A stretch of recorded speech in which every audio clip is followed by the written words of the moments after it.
আল্লাহ আপনাদের আমাকে রহমত বরকতের মাস, গুনাহ মাফের মাস, তওবা কবুলের মাস, কোরআন নাযিলের মাস, সফলতার মাস, রমজান মাস হয়েছে। আমরা আল্লাহর শুকরিয়া আদায় করি, আলহামদুলিল্লাহ। সাথে সাথে আমরা আল্লাহ পবিত্র কালামে বিশুদ্ধ তফসির শোনার কর্তৃপক্ষ আয়োজন করেছেন এবং আমাদের বহুদিন আকাঙ্ক্ষিত মেহমান মুনাফির আলম মুফাসসির কোরআন আল্লামা ওলিউল্লাহকে 1 বছর করা হয়েছে। এই জন্য এখানে যারা বাইরে আছেন অনেকে হয়তো অপেক্ষা করতেছেন আসেন কিনা, আব্দুল্লাহ গেছেন এখান থেকে কোরআন তফসির শুরু হবে এবং যারা দোকানদারে আসেন অনুরোধ করবো দেরি না করি না। এই প্রথম দিন মানে আমরা 3 দিন তফসির শরীফ হয়, আরেক বছর বাস্তবী না আমরা জানি না। এই জন্য দেশের লাগি জাতির লাগি সমাজের লাগি সমাজের দোয়া করবেন। বিশেষ করে আমরা কেন্দ্রীয় ন্যায় মসজিদে এই দীর্ঘ প্রায় 100 বছরের উত্তর ইসলাম জিমালা সবার জন্য দোয়া করবেন। আমি অনুরোধ করতেছি বাইরে যারা অন্তর্গত করতেছেন আসছেন কিনা, বয়ান করতেছে কিনা, এখন থেকে অন্তত বয়ান শুনতেছে। শেষে আমরা শিখতেছি আল্লাহ করতেন হুজুর অসুস্থ, আমি অসুস্থ। পরিষদ ছিলেন 30 বছর প্রশাসিত করছে আরোপিত এই পরামর্শ করছে এবং আমরা যতদিন আমরা এখান এবং ছিলেন এই কেন্দ্রীয় জামশেদ তফসির শুনতাম, দাঁড়িয়ে রাখতাম আর আখেরাত নাজাত তফসির আমরা বানাইতাম। এখন কি আন্দোলন মজুরে তফসির শুরু হইতেছে আজ খাই পরশু 3 দিন ইনশাআল্লাহ এখানে তফসির হবে। আপনারা সবাই বন্ধু নিয়ে হাজির হবেন, হুজুর সেই দোয়া করবেন। হুজুরের কিন্তু আপনারা দোয়ার প্রকাশ হইল।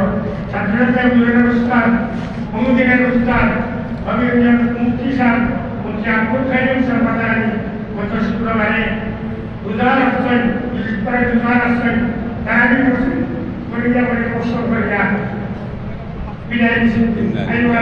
মারা গেছেন হইয়া গেছেন যে আমি মারা যাওয়ার পরে যত সময় খবর করতে লাগে কত সময় অপেক্ষা কারণে জানা করে তারা সায়ন করতেন না। আর উত্তর উস্তাদের জন্য এছাড়া দোকানে রাস্তা বাইরে উত্তর প্রায় সময় দিতে হবে। এখন থেকে আমরা বিরুদ্ধে তফসিল শুরু হয়েছে।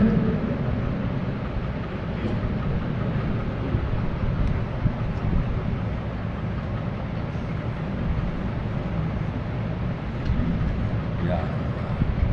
الحمد لله نحمده ونستعينه ونستغفره ونؤمن به ونتوكل عليه ونعوذ بالله من شرور أنفسنا ومن سيئات أعمالنا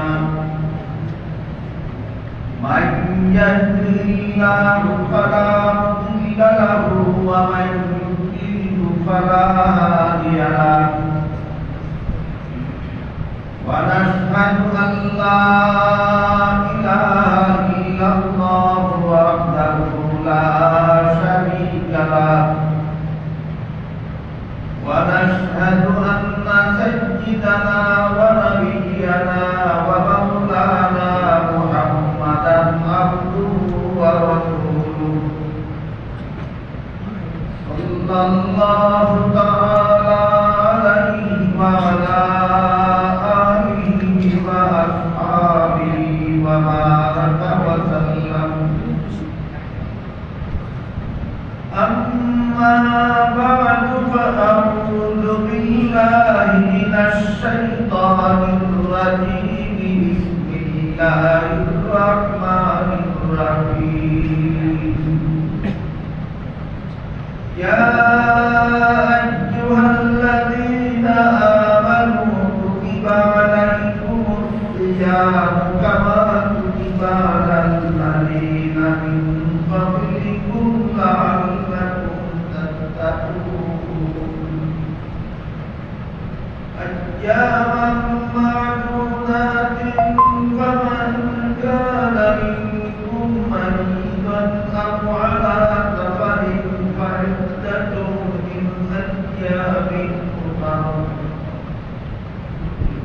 وعلى الذين يطيقونه فدية طعام مسكين فمن تطوع خيرا فهو خير له وأن تكونوا خير لكم إن كنتم تعلمون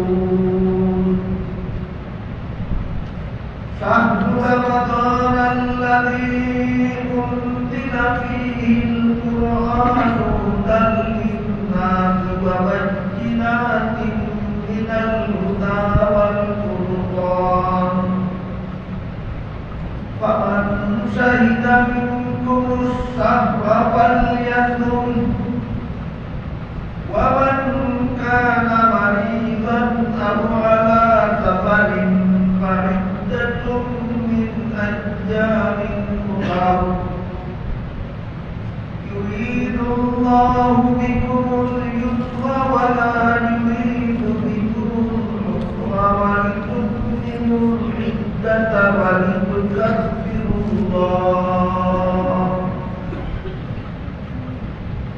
ولتكبروا الله على ما هداكم ولعلكم تشكرون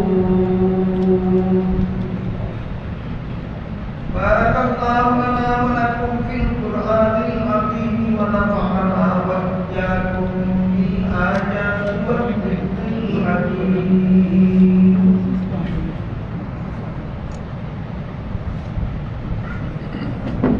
Hadirat ulama kiram muhtaram hadirin, পবিত্র কোরআনের সূরাতুল বাকারার 183-85 নম্বর আয়াত আমি আপনাদের সামনে দিলাম। 183 নম্বর আয়াতের শুরুতে আল্লাহ বলেন, ইয়া আইয়ুহাল্লাযীনা আমানু কুতিবা আলাইকুমুস সিয়াম, অর্থাৎ হে মুমিন মুসলমানগণ, আল্লাহর পক্ষ থেকে তোমাদের জন্য রোজা রাখা ফরজ করা। রোজা রাখা আল্লাহর পক্ষ থেকে মুমিন মুসলমানদের জন্য ফরজ সাব্যস্ত করে দেওয়া ফরজ। এরপরে বলেন কামা কুতিবা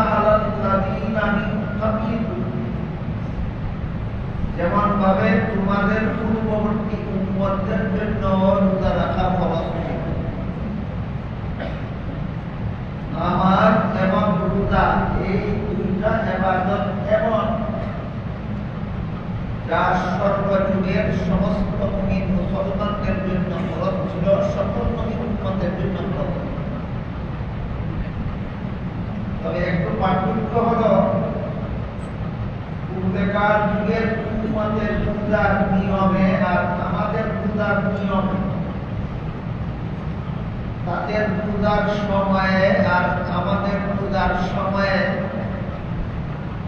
তাদের পূজার পরিমাণে আর আমাদের পূজার পরিমাণে পার্থক্য আছে। পূজা নামের একটা ইবাদত সকল নবীর উম্মতের জন্য ফরজ। আয়াতের শেষের দিকে আল্লাহ বলেন লাআল্লাকুম তাত্তাকুন। আয়াতের প্রথম অংশ হলো রোজা তোমাদের জন্য ফরজ করা হলো। শেষের অংশ হলো যেন তোমরা এই রোজার মাধ্যমে তাকওয়া অর্জন করতে পারো, গুনাহমুক্ত হবে। যেন তোমরা রোজার মাধ্যমে গুনাহমুক্ত হতে পারো। এই কথাটা ব্যাখ্যা সাথে রোজার মাধ্যমে গুনাহমুক্ত হওয়ার ব্যবস্থা কি হবে, এটা বোঝার জন্য আমাদের প্রথমেই বুঝে নিতে হবে আল্লাহর এই বিধান পালনের উদ্দেশ্যে মুমিন মুসলমানদের জন্য রমজান মাসের দিনের বেলায় খানা পিনা এবং স্বামী স্ত্রীর মিলামিশার থেকে বিরত থাকার নাম হল খাওয়া দাওয়া না করা, স্বামী স্ত্রীর মিলামিশা না করার নাম হল। এর মাধ্যমে আমরা গুনাহমুক্ত হতে পারি। এখানে তো শুধু দুইটা কাজ থেকে বিরত থাকার কথা বলে, খানা পিনার থেকে বিরত থাকা এবং স্বামী স্ত্রীর মিলামিশার থেকে বিরত থাকা। এই দুই কাজ থেকে বিরত থাকলে মানুষ গুনাহমুক্ত হয় কিভাবে, এটা হলো ব্যাখ্যা সাপেক্ষ ব্যাপার। এইরকম ব্যাখ্যার মাধ্যমে কোরআন রোজাকে কোরআনের তফসিল করলাম। আমি অতীতে আপনাদের একাধিকবার বলেছি যে কোরআনের যে কথা শুধু অনুবাদের দ্বারা মর্ম বুঝে আসে না, সেই কথার মর্ম বোঝার মতো যে ব্যাখ্যা আছে সেই ব্যাখ্যাকেই কোরআনের তফসিল করা। সূরাতুল বাকারার 183 নম্বর আয়াতের শেষের অংশটা অত্যন্ত গুরুত্বপূর্ণ এবং ব্যাখ্যাটা আল্লাহ বলে দিয়েছেন যেন তোমরা গুনাহমুক্ত হতে পারো। গুনাহমুক্ত বাংলা ভাষায় আমরা যে বলেছি একটা কথা, গুনাহমুক্ত। এই গুনাহমুক্ত হওয়াটাকে কোরআনের ভাষায় তাকওয়া বলা হয়। কোরআনের ভাষায় তাকওয়া একটা শব্দ আছে, এর বাংলায় তার মর্ম হল গুনাহমুক্ত হওয়া। রোজার মাধ্যমে আমরা তাকওয়া অর্জন করতে পারি, গুনাহমুক্ত হতে পারি কিভাবে, এইটা হলো ব্যাখ্যাটা। এই তাকওয়া সম্পর্কে অতীতেও আমি আপনাদের বলেছি, হযরত উমর ফারুক রাদিয়াল্লাহু তাআলা উবাই ইবনে কাব রাদিয়াল্লাহু আনহুকে জিজ্ঞাসা করেছিলেন যে তাকওয়া কাকে বলে। উবাই উমরের প্রশ্নের সরাসরি জবাব না দিয়ে পাল্টা উমরকে প্রশ্ন করলেন যে জঙ্গল কাঁটাতার কাছে ভরা এমন জঙ্গল কি আপনি দেখেছেন কোনদিন? উমর বলেন দেখেছি। উবাই জিজ্ঞাসা করলেন কাঁটাতার কাছে ভরা জঙ্গল দিয়ে কি গিয়েছেন কোনদিন? উমর বলেন গিয়েছি। উবাই জিজ্ঞাসা করেন যেই জঙ্গল কাঁটাতার কাছে ভরা এমন জঙ্গল দিয়ে আপনি গেলেন কিভাবে? উমর বলেন এমন ভাবে শরীর কাপড় সামলে দিয়েছি যেন আমার গায়ে কোনো কাটা না লাগে, তখন উবাই বলেন এইটার নাম এটা।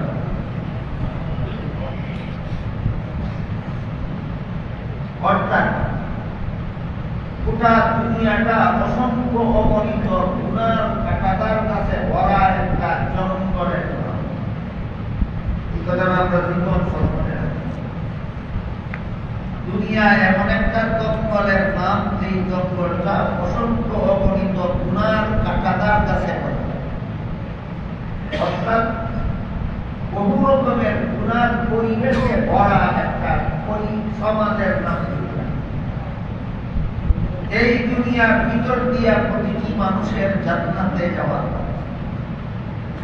দুনিয়ার বাইরে দিয়া কেউ কোনোদিন চিরকালের জন্য জান্নাতে যেতে পারে।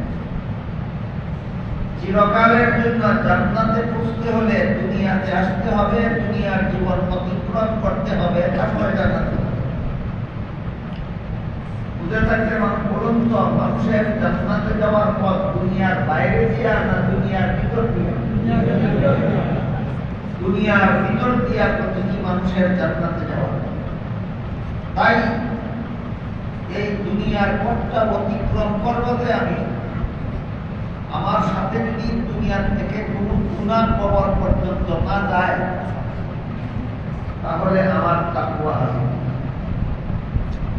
গুনাহমুক্ত অবস্থায় কবরে প্রবেশ করতে পারার নাম তাকওয়ার জীবন। তাইলে তাকওয়া শব্দের মর্ম দাঁড়াইল গুনাহমুক্ত জীবন যাপন। গুনাহমুক্ত জীবন যাপন করলেই মানুষ দুনিয়ার থেকে বিদায় হওয়ার পরে সোজা জান্নাতে পৌঁছবে। গুনাহে জড়িত হয়ে দুনিয়ার থেকে বিদায় হলে জাহান্নামের শাস্তি ভোগ করতে হবে। যদি কোনো মানুষ চায় যে আমি জাহান্নামের শাস্তি ভোগ করব, আমি সরাসরি জান্নাতে প্রবেশ করব, তাহলে তাকে গুনাহমুক্ত অবস্থায় দুনিয়ার থেকে বিদায় হতে হবে। এই গুনাহমুক্ত অবস্থাটাকে কোরআনের ভাষায় তাকওয়া বলে। কাজেই আল্লাহ যে সূরাতুল বাকারার 183 নম্বর আয়াতে বললেন যে হুদা তোমাদের জন্য ফরজ করা হয়েছে যেন তোমরা তাকওয়া অর্জন করতে পারো। এবার মর্ম দাঁড়ালো যেন তোমরা গুনাহমুক্ত হও।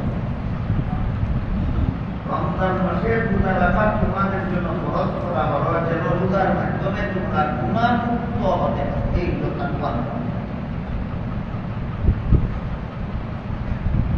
83 নম্বর আয়াতে বলেছে রোজা রাখা ফরজ করা। 84 নম্বর আয়াতে বলেছেন কয়েকদিন। 183 নম্বর আয়াতে বলেছেন রোজা রাখা ফরজ করা হলো। 84 নম্বর আয়াতে বলেছেন কয়েকদিন। আর 85 নম্বর আয়াতের শুরুতে বলেছেন কয়েকদিন কোন মাসের? আল্লাহ বলেন শাহরুর রমাদান, রমজান মাসের কয়েকদিন রোজা রাখা তোমাদের জন্য ফরজ।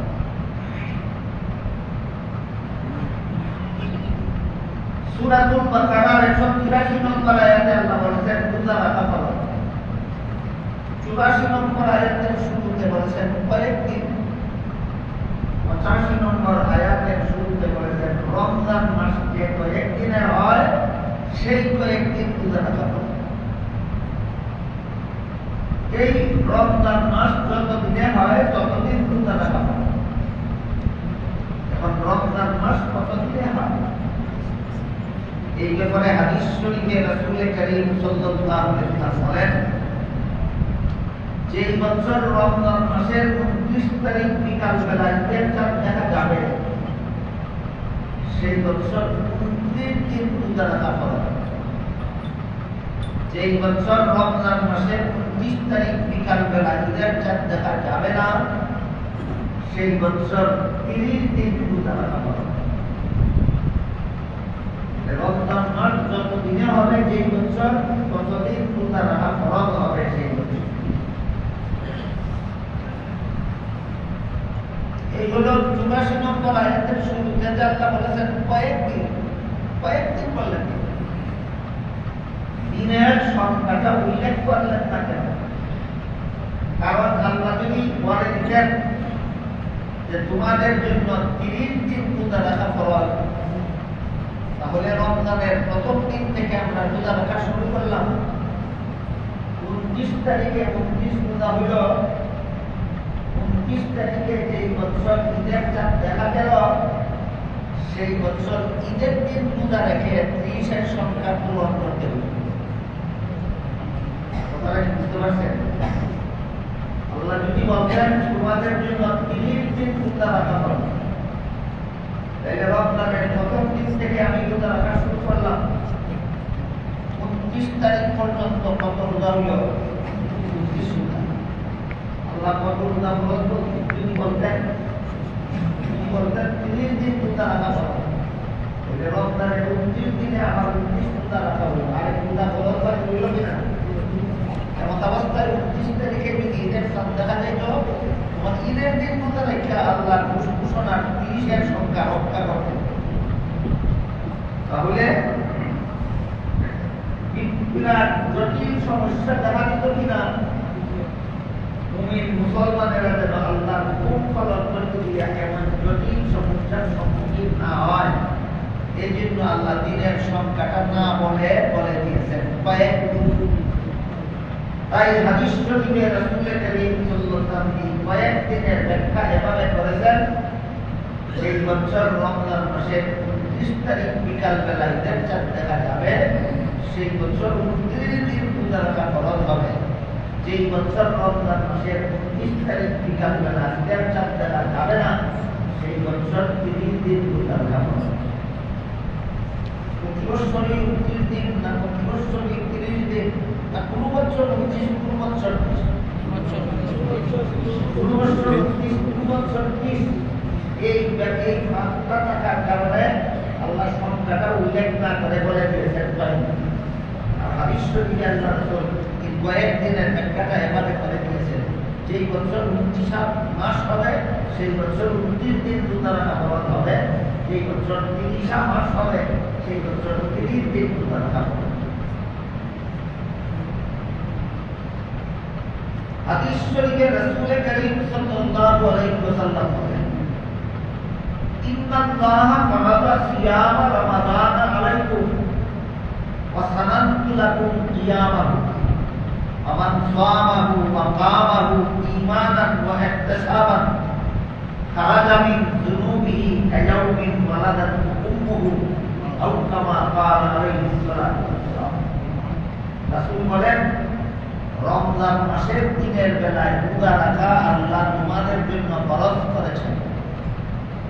রাতের বেলায় তারাবিহের নামাজ পড়া আমি রাসূল তোমাদের জন্য সুন্নাত করেছি। দিনের রোজা আল্লাহর ফরজ, রাতের তারাবি নবীর সুন্নাত। এখান থেকে দুটি কথা মনে রাখবেন। রমজান মাসের দিনের বেলায় রোজা রাখা আল্লাহর ফরজ, রাতের বেলায় তারাবিহের নামাজ পড়া নবীর সুন্নাত। আমি অন্যান্য বছর আপনাদেরকে বলেছি, ফরজকে আল্লাহ ফরজ বলা হয় কেন, আর সুন্নতকে নবীর সুন্নাত বলা হয় কেন? তার কারণ মুমিন বান্দার জন্য কোনো কাজ ফরজ ততক্ষণ পর্যন্ত ফরজ হয় না যতক্ষণ পর্যন্ত আল্লাহ সরাসরি আদেশ করে। কোনো আমল মুমিন বান্দার জন্য ফরজ হয় সরাসরি আল্লাহর হুকুমে। এই জন্য ফরজকে আল্লাহ ফরজ বলা হয়, অর্থাৎ আল্লাহর হুকুমে ফরজ। রমজান মাসের রোজা রাখা মুমিন বান্দাদের জন্য ফরজ হয়েছে আল্লাহর হুকুমে। দৈনিক 5 বেলা নামাজ পড়া মুমিন বান্দার জন্য ফরজ হয়েছে আল্লাহর হুকুমে। এই জন্য ফরজকে আল্লাহর ফরজ বলা। কিন্তু সুন্নত কাজের জন্য আল্লাহ সরাসরি হুকুম করেন না। নবীর কথার কারণে অথবা নবীর আমলের অনুসরণের জন্য উম্মতের জন্য আমল সুন্নত হয়। আল্লাহ সরাসরি বলেননি তোমরা রাতের বেলায় তারাবিহের নামাজ পড়ো, কিন্তু নবী রাতের বেলায় তারাবিহের নামাজ পড়েছেন উম্মতকে পড়ার জন্য উৎসাহ দিয়েছেন। তাই নবীর আমলের অনুসরণে আমরা তারাবি নামাজ যেটাকে বলেন আল্লাহ হুকুমে তারাবি করি না নবীর আমলের অনুসরণে। কাজে উম্মতের জন্য কোনো আমল সুন্নত হয় নবীর কথার কারণে, নবীর আমলের কারণে, এই জন্য সুন্নতকে নবীর সুন্নত বলা হয়, অর্থাৎ নবীর কথার দ্বারা সুন্নত হয়েছে, নবীর আমলের দ্বারা সুন্নত হয়েছে। তো রাসূল বলেন, দিনের বেলায় রোজা রাখা রমজান মাসে আল্লাহ তোমাদের জন্য ফরজ করেছেন, সরাসরি হুকুম করেছেন রোজা রাখো। 85 নম্বর আয়াতের মধ্যভাগে আছে আপনাদের দেখুন রোজা রাখো। সরাসরি যেহেতু আল্লাহ তোমাদের জন্য ফরজ করেছেন, রাতের বেলা তারাবিহের নামাজ আমি রাসূল তোমাদের জন্য সুন্নত করেছেন। এখানে বিশেষভাবে স্মরণ রাখার মতো কথা হলো, রমজান মাসের আলাদা আমলেই মাত্র দুইটা, একটা দিনের রোজা আর একটা রাতের তারাবি। রমজানের আলাদা আমল মাত্র দুইটা, দিনের রোজা আর রাতের তারাবি। তাহাজ্জুদের নামাজ 12 মাসই করা যায়, কুরআন তেলাওয়াত 12 মাসই করা যায়, তাসবিহ তাহলিল জিকির আজকার দোয়া দুরূদ 12 মাসই করা যায়। কিন্তু রমজানের রোজা রমজান মাসেই রাখতে হয়, তারাবির নামাজ রমজান মাসেই পড়তে হয়। তাহলে এবার রমজান মাসের আমল কটা সাব্যস্ত হইল? একটা দিনের রোজা আর একটা রাতের তারাবি। এরপরে রাসূল বলেন, দিনের রোজা আল্লাহ তোমাদের জন্য ফরজ করেছেন, রাতের তারাবি আমি রাসূল তোমাদের জন্য সুন্নাত করেছি। কাজেই যেই ব্যক্তি এই দুইটা আমল রমজান মাসে করবে, আমান সামাহু ওয়া কামাহু ঈমানান ওয়া ইহতিসাবান, যে ব্যক্তি রমজান মাসের দিনের বেলায় রোজা রাখবে, রাতের বেলায় তারাবিহের নামাজ পড়বে, ঈমান ঠিক রেখে এবং আল্লাহর কাছে পুরস্কার পাওয়ার আশা, এই দুই শর্ত। যারা ঈমান ঠিক রেখে আল্লাহর কাছে পুরস্কার পাওয়ার আশায় রমজান মাসের দিনের বেলায় রোজা রাখবে, রাতের বেলায় তারাবিহের নামাজ পড়বে, রাসূল বলেন তাদের সারা জীবনের গুনাহ আল্লাহ এমন ভাবে মাফ করে দেবেন যেভাবে নতুন সন্তানকে গুনাহ অবস্থায় জন্মগ্রহণ করে।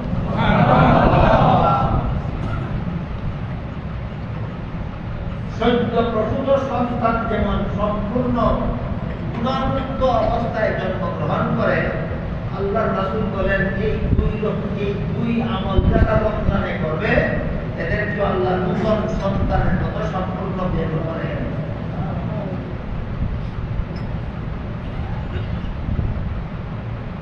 আরেক হাদিসে রাসূল করিম সাল্লাল্লাহু আলাইহি ওয়াসাল্লাম বলেন, 5 বেলার ফরজ নামাজ যারা পড়ে, এক বেলার ফরজ নামাজ পড়ার পর থেকে যেসব গুনাহ করে, এইসব গুনাহ আরেক বেলার ফরজ নামাজের দ্বারা মাফ হয়ে যায়। ফজরের পর থেকে যত গুনাহ করলো, দুহরের ফরজ নামাজের দ্বারা মাফ হয়ে যায়। দুহরের ফরজ নামাজের পর থেকে যত গুনাহ করলো, আসরের ফরজ নামাজের দ্বারা মাফ হয়ে যায়। আসরের নামাজের পরে যত গুনাহ করলো, মাগরিবের নামাজের দ্বারা মাফ হয়ে যায়। মাগরিবের পরে যত গুনাহ করলো, এশার নামাজের দ্বারা মাফ হয়ে যায়। এশার পরে যত গুনাহ করলো, ফজরের নামাজের দ্বারা মাফ হয়ে যায়। এরপরে রাসূল বলেন, এক জুমার পর থেকে যত গুনাহ করলো, আরেক জুমার দ্বারা সপ্তাহ গুনাহ মাফ হয়ে যায়। তারপরে রাসূল বলেন, এক রমজানের পরে যত গুনাহ করলো, আরেক রমজানের রোজা আর তারাবির দ্বারা তার সারা বছরের গুনাহ মাফ হয়ে যায়। এই হাদিসটা শুনলে যে 2 নামাজের মধ্যে যত গুনাহ করলো, পরবর্তী নামাজের দ্বারা মাফ হয়ে যায়। 2 জুমার মধ্যে যত গুনাহ করলো, পরবর্তী জুমার দ্বারা সেই গুনাহ মাফ হয়ে যায়। 2 রমজানের মধ্যে যত গুনাহ করলো, পরবর্তী রমজানের দ্বারা সব গুনাহ মাফ হয়ে যায়। এই কথা শুনলে অনেকে একটা ভারী বোধ পায়। ফজরের নামাজ পড়ে সংসারের কাজে যায়, সুদ খায়, ঘুষ খায়, মদ খায়, গাঁজা খায়, মিথ্যা কথা বলে, মিথ্যা মামলা করে, মিথ্যা সাক্ষী দেয়, মানুষের সম্পত্তি তুলে দখল করে, যত রকম আপাত কুকাম সব করে, আর মনে মনে বলে যে দুহারের নামাজের দ্বারা সব কাম হয়। এখানে যে আসলে ভারী পথের কোনো ফাঁক নাই, এই কথাটা বোঝার জন্য আরো কিছু তফসিলের দরকার, আরো কিছু ব্যাখ্যা করতে হবে। অত্যন্ত মহামূল্যবান একটা মৌলিক নীতি আমাদের মনে রাখতে হবে, সেটা হলো যত হাদিসে উল্লেখ আছে যে অমুক নেক আমলের দ্বারা গুনাহ মাফি হয়, যত হাদিসে নেক আমলের দ্বারা গুনাহ মাফি হয় এমন কথা কিন্তু হাদিসে উল্লেখ আছে, সবগুলি হাদিসের মর্ম হলো সগীরা গুনাহ মাফি হয়। মানুষের গুনাহ দুই প্রকার, এক প্রকার সগীরা গুনাহ আর এক প্রকার কবিরা গুনাহ। সগীরা গুনাহ ওই সমস্ত গুনাহকে বলে যেসব গুনার কারণে আল্লাহ বান্দাকে কোনো শাস্তি দিতে চান না। দেখেন আল্লাহ এক ধরনের গুনাহ আছে যে গুনার কারণে আল্লাহ বান্দাকে শাস্তি দিতে চান না, সেজন্য এইরকম গুনার সাথে শাস্তির কোনো উল্লেখই নেই। আল্লাহ অপেক্ষায় রাখেন, তুমি একটা নেক আমল করো, এর উসিলায় আমি আল্লাহ অপেক্ষায় আছি তোমার গুনাহটা মাফ করে দেব। এমন গুনার নাম সগীরা। ফজরের পর থেকে যত সগীরা গুনাহ করলো আল্লাহ অপেক্ষায় থাকেন, জোহরের নামাজ পড়বে আর এর উসিলায় আল্লাহ তার সব সগীরা গুনাহ মাফ করে দেব। এক রমজানের পরে সারা বছর যত সগীরা গুনাহ করলো আল্লাহ অপেক্ষায় থাকেন, আরেক রমজানের রোজা রাখবে, এর উসিলায় আল্লাহ সব সগীরা গুনাহ। এই সগীরা গুনাহ এমন গুনাহকে বলে যে গুনার কারণে আল্লাহ শাস্তি দেন না, বরং নেক আমলের উসিলায় মাফ করে দেন। এই মর্মে হাদিস শরীফে রাসূল বলেছেন, প্রত্যেক ফরজ নামাজের ফাঁকে যত গুনাহ হয় পরবর্তী ফরজ নামাজের দ্বারা মাফ হয়ে যায়। আগের জুমার পর থেকে সারা সপ্তাহ যত গুনাহ হয় পরের জুমার দ্বারা তা মাফ হয়ে যায়। আগের রমজানের পর থেকে সারা বছর যত গুনাহ হয় পরের রমজানের রোজার দ্বারা তা মাফ হয়ে যায়। এবার বলেন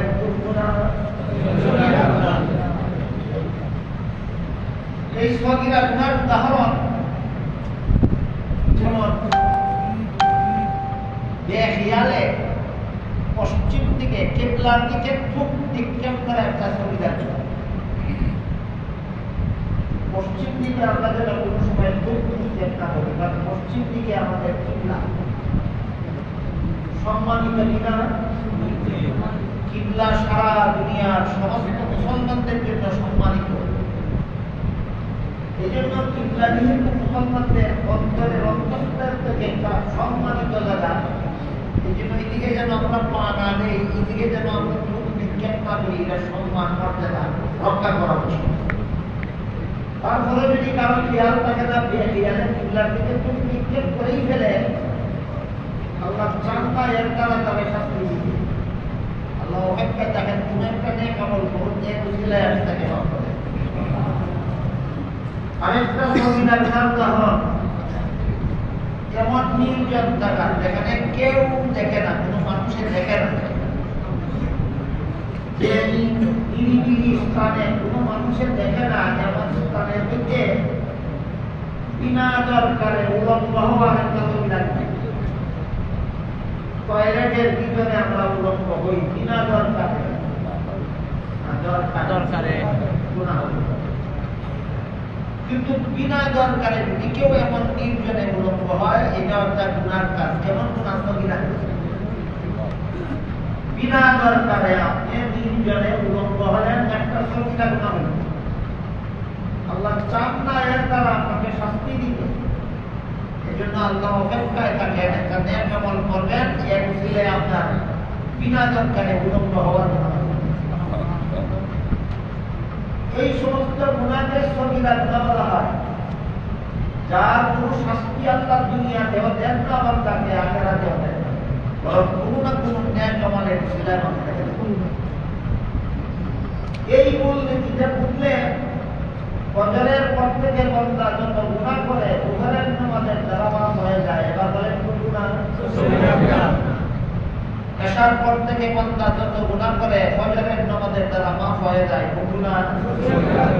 এক জুমার পর থেকে বান্দা যত গুনাহ করে আরেক জুমার দ্বারা মাফ হয়ে যায়। কোন গুনাহ?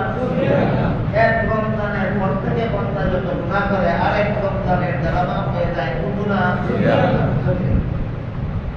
আরেক প্রকার গুনাহ হলো কবিরা গুনাহ। কবিরা গুনাহ ওই সমস্ত গুনাহকে বলা হয় যে গুনার কারণে দুনিয়াতে আখিরাতে শাস্তির কথা কুরআন হাদিসে উল্লেখ আছে। যে গুনার কারণে শাস্তির কথা উল্লেখ আছে কুরআনে, এমন গুনাহকে কবিরা গুনাহ বলে। যেমন 5 বেলার ফরজ নামাজ না পড়লে জাহান্নামের শাস্তির কথা উল্লেখ আছে। রমজান মাসে রোজা না রাখলে জাহান্নামের শাস্তির কথা উল্লেখ আছে। সুদ খাইলে, ঘুষ খাইলে, মদ খাইলে, গাঁজা খাইলে, মানুষের সম্পদ অন্যায়ভাবে গ্রহণ করলে, মানুষকে অন্যায়ভাবে কষ্ট দিলে শাস্তির কথা উল্লেখ আছে। এই সমস্ত গুনাহ হলো কবিরা গুনাহ। কবিরা গুনাহ 5 বেলার নামাজের দ্বারা মাফ হয় না। কবিরা গুনাহ জুমার নামাজের দ্বারা মাফ হয় না। কবিরা গুনাহ রমজানের তওবা। কবিরা গুনাহ মাফ হওয়ার ব্যবস্থা নেই কেমন? কবিরা গুনাহ মাফ হওয়ার ব্যবস্থা তওবা। তওবা কাকে বলে? মুখে মুখে তওবা করলাম বলার নাম তওবা নয়। বলুন তো, কেউ যদি 4 ফরজ আদায় না করে মুখে বলে শুরু করলাম, শুরু হবে? যেমন ভাবে 4 ফরজ আদায় না করলে শুরু করলাম 1000 বার বললেও শুরু হবে না। ঠিক তেমনি ভাবে 6 কাজের দ্বারা তওবা হয়। 6 কাজ না দিলে কেউ যদি মুখে 1000 বার বলে তওবা করলাম, তওবা করলাম, তওবা করলাম, তওবা হয়। তাহলে এবং তওবা মুখে বলার জিনিস না কাজে করার জিনিস? মুখে বলার জিনিস না, এটা কাজে করার জিনিস। উদুতে মুখে বললে উদু হয় না, কাজে করতে হয়, এটা সবাই বুঝে। কিন্তু তওবা যে মুখে বললে তওবা হয় না, কাজে করতে হয়, এটা অধিকাংশ মুসলমান বুঝে। এজন্য 6 কাজের নাম যে তওবা, আমি অতীত আপনাদেরকে বলেছি, আজকে আবারও স্মরণ করে দিই। তওবার 6 কাজের প্রথম কাজ হইল নিজের গুনার জন্য লজ্জিত হওয়া, আল্লাহর কাছে অনুতপ্ত হওয়া, অনুসূচিত হওয়া, আক্ষেপ করা। হায় রে হায়, আমি করলাম কি? আমি জাহান্নামের শাস্তির যোগ্য হয়ে গেলাম। এই মর্মে 1 নম্বর কাজ হইল আক্ষেপ করা। 2 নম্বর কাজ হইল গুনার অভ্যাসটা ছেড়ে দেওয়া। 3 নম্বর কাজ হইল ভবিষ্যতে আর কেমন গুনাহ করব না বলে আল্লাহর সাথে পাক্কা ওয়াদা করা। 4 নম্বর কাজ হইল আল্লাহর হক নষ্ট করার মাধ্যমে যদি গুনাহ করে থাকে আল্লাহর হক আদায়ের ব্যবস্থা করা। ফজরের নামাজ পড়ল না, আল্লাহর হক নষ্ট করল, কাজা না করা পর্যন্ত তওবা। গত রমজানে রোজা রাখছে না, আল্লাহর হক নষ্ট করছে, এই রোজা কাজা না করা পর্যন্ত তওবা। এটা হলো 3 নম্বর। 4 নম্বর 5 নম্বর শর্ত হলো বান্দার হক নষ্ট করে তওবা গুনাহ করে থাকে, বান্দার হক আদায়ের ব্যবস্থা না করা পর্যন্ত তওবা হবে। আপনি একজনের 50 লক্ষ টাকা অন্যায়ভাবে গ্রহণ করে ফেলেছেন, হয়তো তার টাকাটাকে ফেরত দিতে হবে, আর নয় সে খুশি হয়ে আপনাকে মাফ করতে হবে। 2 কথা রাখবেন। যদি আপনি তার টাকা ফেরত দেন না আর সে খুশি হয়ে আপনাকে মাফ করে না, আপনি তওবা করলাম জপতে মরলেও তওবা হবে না। পাওনাদারের পাওনা দেওয়ার নাম তওবা, পাওনাদারের পাওনা না দিয়া তওবা করলাম বলার নাম তওবা নয়। কত নম্বর? 6 নম্বর হলো আল্লাহর কাছে কাকুতি মিনতি করে, অনুনয় বিনয় করে মাফ চাওয়া। এই 6 কাজের নাম তওবা। গুনার জন্য লজ্জিত হওয়া, গুনার অভ্যাস ছেড়ে দেওয়া, ভবিষ্যতে গুনাহ না করার জন্য আল্লাহর সাথে ওয়াদায় আবদ্ধ হওয়া, এগুলির নাম তওবা। এই তওবাটা রমজান মাসের রোজার দ্বারা সহজ হয়। তওবার দ্বারা কবিরা গুনাহ মাফ হয়, আর রমজান মাসের রোজার দ্বারা তওবা করা সহজ হয়ে যায়। এই জন্য আল্লাহ বলেন, তোমাদের জন্য রোজা রাখা ফরজ করেছি যেন তোমরা গুনাহমুক্ত হতে পারো। কিসের মাধ্যমে? তওবার মাধ্যমে। সূরাতুল বাকারার 183 নম্বর আয়াতের শুরুতে আল্লাহ বলেছেন তোমাদের জন্য রোজা রাখা ফরজ হয়েছে, ফরজ করা হয়েছে। শেষের দিকে বলেন লাআল্লাকুম তাত্তাকুন, যেন তোমরা গুনাহ মুক্ত হতে পারো। এবার বুঝে থাকলে বলুন, রোজা রাখলেই গুনাহ মুক্ত হয় না রোজার দ্বারা তওবা সহজ হয়? আর তওবা করলে পরে গুনাহ মুক্ত হয়। তওবা করলে পরে গুনাহ। এখানে দুটো বিষয় আছে। একটা বিষয় হলো রোজা না রাখলে আরেকটা গুনাহ হবে। রমজান মাসে ফরজ রোজা না রাখলে আরেকটা গুনাহ হবে। যে রোজাটা রাখলো রোজা না রাখার গুনাহ থেকে বাঁচবে, এটা ভুলে গেলে হবে। রমজান মাসে একটা রোজা না রাখলে কত বড় গুনাহ হয়। হাদিস শরীফে আল্লাহ রাসূল বলেন বাকি জীবন সারা জীবন ভর রোজা রাখলেও রমজান মাসের একটা রোজা না রাখার ক্ষতিপূরণ হবে। যে রমজান মাসে একটা রোজা শরীয়ত সম্মত কারণ ছাড়া রাখবো না, এই লোকটা বাকি জীবন ভর সারা জীবন ভর রোজা রাখলেও রমজান মাসে একটা রোজা না রাখার ক্ষতিপূরণ হবে না। বুঝে দেখুন রমজান মাসে একটা রোজা না রাখার গুনাহ কত।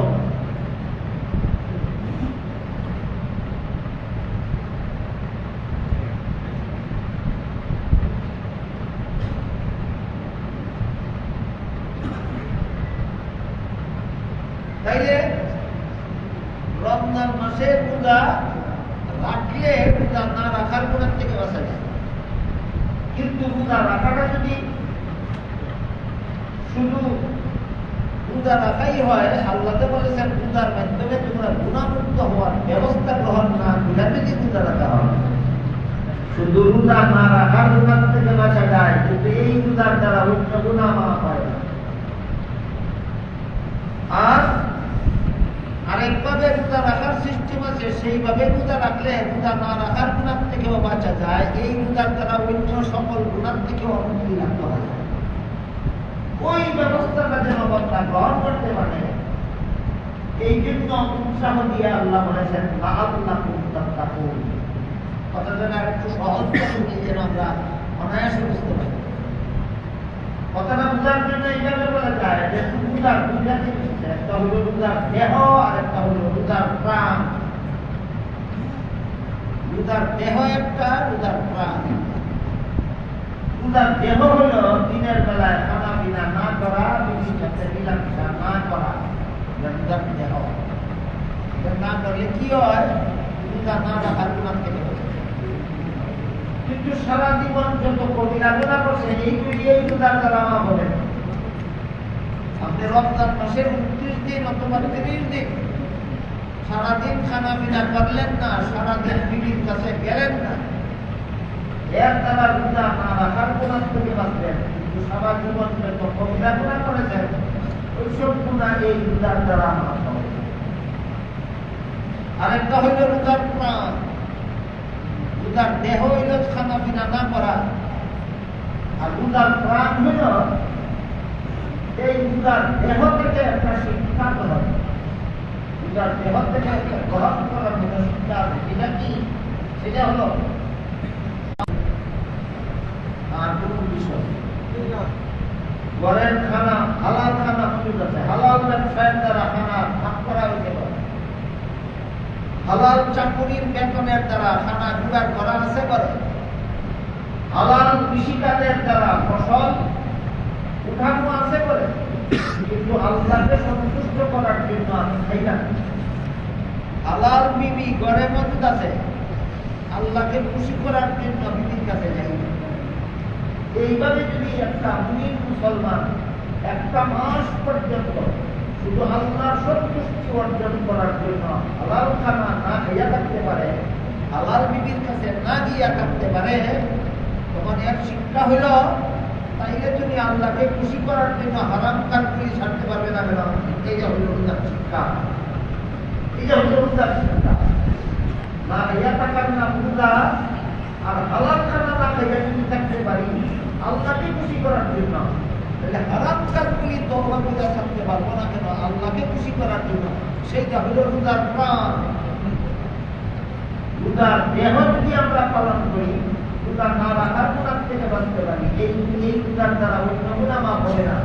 আর রোজার প্রাণ সহ যদি রোজা রাখতে পারি, একদিকে হারাম খানাও, একদিকে হালাল খানাও খাই না, অপরদিকে হারাম কাজও আর করবো না, আল্লাহর সাথে ওয়াদায় আবদ্ধ হই, এই রোজার দ্বারা রসুল বলেন ফামান সামাহু ওয়া কামাহু ঈমানান ওয়া ইহতিসাবান খারাজা মিন যুনুবিহি কায়াউমিন ওয়ালাদাত উম্মুহু। এই ব্যক্তি দেহ প্রাণ সহ রোজা রাখতে পারল, তার ব্যাপারে রসুল বলেন যে ব্যক্তি রমজান মাসের দিনের বেলায় রোজা রাখে, রাতের বেলায় তারাবিহের নামাজ পড়ে, তার অতীত জীবনের সমস্ত গুনাহ আল্লাহ এমন ভাবে মাফ করে দেন যেমন ভাবে একটা নূতন সন্তানকে গুনাহ হতায় বিষয়টা আরো পরিষ্কার ভাবে বুঝে আসবে। ঈদের দিন সম্পর্কে একটা হাদিস উল্লেখ করে, এক হাদিসে রাসূল করিম সাল্লাল্লাহু আলাইহি ওয়াসাল্লাম বলেন রমজান মাস শেষে ঈদের দিন যখন রোজাদার ঈদগাহ মাঠে ঈদের নামাজ পড়তে যায়, আল্লাহ তখন ফেরেশতাদের জিজ্ঞাসা করেন, ও ফেরেশতারা, আমার এই সমস্ত বান্দারা আজকে ঈদগাহ মাঠে আসলো কেন? আল্লাহ জানা নাই? জিজ্ঞাসা করেন, একটা ঘোষণা দেওয়া। ফেরেশতা যে জবাব দিবেন, জবাবের ভিত্তিতে আল্লাহ ঈদগাহ মাঠে একটা ঘোষণা দিবেন। ঘোষণাটা দেওয়ার পরিবেশ তৈরি করার জন্য আল্লাহ ফেরেশতাকে জিজ্ঞাসা করেন, ও ফেরেশতারা, এরা আজকে মাঠে আসলো কেন? ফেরেশতারা বলে, আল্লাহ এদেরকে আপনি রমজান মাসে একটা ডিউটি দিয়েছেন, ডিউটিটা পালন করে আজকে ঈদগাহ মাঠে আসছে বেতন দেওয়ার জন্য। আল্লাহ ফেরেশতাদের জিজ্ঞাসা করে, তোমরা বলো তো এদেরকে কি বেতন দেওয়া যায়? ফেরেশতারা বলেন, আল্লাহ আমরা তো মনে করি ডিউটিটা যারা ঠিক পথে পালন করেছে, যেমন যখন ডিউটিটা ঠিক পথে পালন হয়, শুধু তার দেহের দ্বারা না প্রাণ সহ। তার দেহ হইল দিনের বেলায় হালাল খানা না খাওয়া, আর তার প্রাণ হইল সমস্ত হারাম কাজ তওবা করে ছেড়ে দেওয়া। তার প্রাণ এই দুইটা কথা যেন বলি না, দিনের বেলায় না খাওয়া হইল তার দেহ, আর সকল প্রকার হারাম কাজ তওবা করে ছেড়ে দেওয়া তার প্রাণ। এদের পূজা হইল ঠিক মতে পূজা রাখা। ফেরেশতারা বলেন, আল্লাহ আমরা তো মনে করি যারা ঠিক মতো আপনার দেওয়া ডিউটিটা পালন করে আসে, এদের পুরস্কারটা পুরোপুরি দেওয়া যায়। আল্লাহ তখন বলেন, ফেরেশতারা তোমরা সাক্ষী থাকো, এদের জীবনের সমস্ত গুনাহ আল্লাহ। এইবার রাসূলের ওই হাদিস পূজা সহজ হয়ে যায়। এখানে রাসূল বলেছেন, ইন্নাল্লাহা ফারাদা সিয়াম রমাদান আলাইকুম ওয়া সানাতু লাকুম কিয়ামাহু ফামান সামাহু ওয়া কামাহু ঈমানান ওয়া ইহতিসাবান খারাজা মিন যুনুবিহি কায়াউমিন ওয়ালাদাত উম্মুহু। আল্লাহ রমজান মাসের দিনের বেলায় রোজা রাখা তোমাদের জন্য ফরজ করেছেন, রাতের বেলায় তারাবিহের নামাজ পড়া আমি রাসূল তোমাদের জন্য সুন্নাত করেছি। তাতে যে ব্যক্তি এই দুই আমল রমজান মাসে করবে, বলুন অপূর্ণভাবে করলে না পরিপূর্ণভাবে করলে? এবার বলেন পরিপূর্ণ রোজা কারে করে? শুধু না খাওয়ার নাম, না তওবা করে সমস্ত গুনাহ ছেড়ে দেওয়ার নাম? তওবা করে সমস্ত গুনাহ ছেড়ে দেওয়ার নাম পরিপূর্ণ রোজা। আল্লাহ বলেন, রাসূল বলেন, এদের সারা জীবনের গুনাহ আল্লাহ এমন ভাবে মাফ করে দেবেন যেভাবে নূতন সন্তানকে গুনাহ বন্ধা যায়। এতক্ষণের আলোচনা থেকে আমরা যে গুরুত্বপূর্ণ দুইটা জিনিস জানতে পারলাম, একটা হইল রোজার দেহ আর একটা হইল রোজার প্রাণ। রোজার দেহ হইল দিনের বেলায় খানা পিনা না করা, আর রোজার প্রাণ হল আমি যদি হালাল খানা খাই ছাড়তে পারলাম, তাহলে হারাম কাজ ছাড়তে পারবো না কেন? এই শিক্ষাটা গ্রহণ করা রমজান মাসে, এটা হইল রোজার প্রাণ। কেউ যদি রোজার প্রাণ অর্জন করলো না, শুধু রোজার দেহটা রাখলো, শতকরা 100 বিফল হবে না তার। অন্তত রোজা না রাখার গুণার থেকে তোমার কি বুঝলেন? সুদ খায়, ঘুষ খায়, মদ খায়, গাঁজাও খায়, মিথ্যা কথাও বলে, মিথ্যা সাক্ষীও দেয়, মিথ্যা মামলাও করে, দুর্নীতিও করে, জালিয়াতিও করে, সকল রকমের অপকর্ম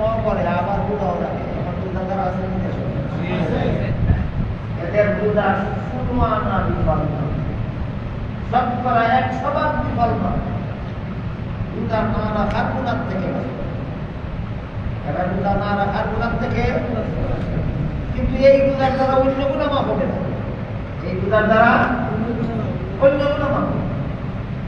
আর একজনে শুধু খানা পিনা ছাড়লো না, রোজার থেকে শিক্ষা গ্রহণ করলো, সব রকমের হারাম কাজ অবাবিরে ছেড়ে দিল। এই রোজাদারের ব্যাপারে হাদিস শরীফে আল্লাহ রাসূল বলেছেন, আউয়ালুহু রাহমাতুন ওয়া সানিহু মাগফিরাতুন ওয়া আখিরু আওসাতুহু মাগফিরাতুন ওয়া আখিরুহু ইসকুম মিনাল নার, আও কামা ক্বালা আলাইহিস সালাতু ওয়াস সালাম। যারা রমজানের শিক্ষা গ্রহণ করে, হালাল খানা যদি আল্লাহকে খুশি করার জন্য ছাড়তে পারি, তাহলে হারাম কাজ ছাড়তে পারবো না কেন? এই শিক্ষাটা যারা রমজানের প্রথম দশকে গ্রহণ করে, প্রথম দশক থেকেই তাদের জন্য রহমত নাযিল শুরু হয়ে যায়। এই শিক্ষাটা কেউ যদি রমজানের দ্বিতীয় দশকে গ্রহণ করতে পারে, দ্বিতীয় দশকেই তার জীবনের সব গুনাহ মাফ হয়ে যায়। এই শিক্ষাটা যদি কেউ রমজানের শেষ দশকে গ্রহণ করতে পারে, শেষ দশকেও তাকে জাহান্নাম থেকে মুক্ত করে দেওয়া হয়।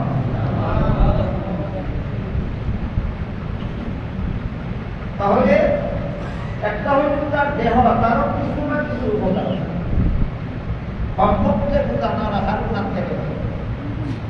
আর একটা হল রোজার প্রাণ, 16 আনা উপকার। রোজার প্রাণ যারা অর্জন করতে পারে, তাদের অতীত জীবনের সমস্ত গুনাহ।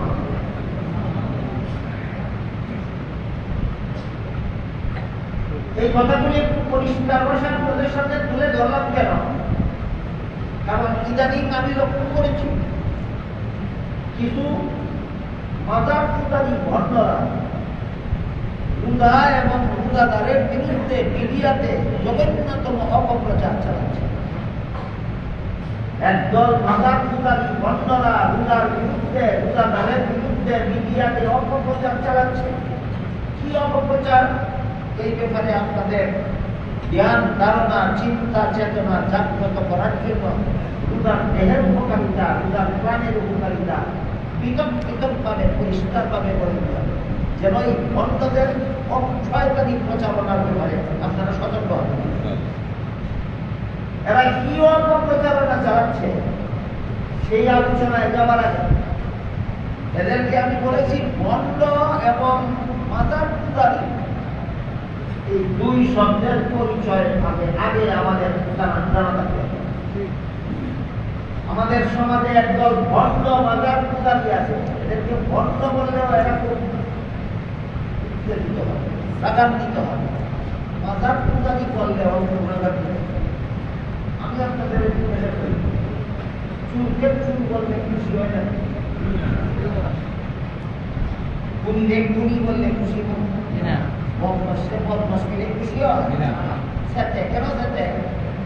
কারণ চুপলে চুপলে সমাজের মানুষ যদি সমাজের মানুষ চিনে ফেলবে এরা জিনাকার, তাতে এরা স্বভাবে আর জিনার পরিবেশ করতে পারবে।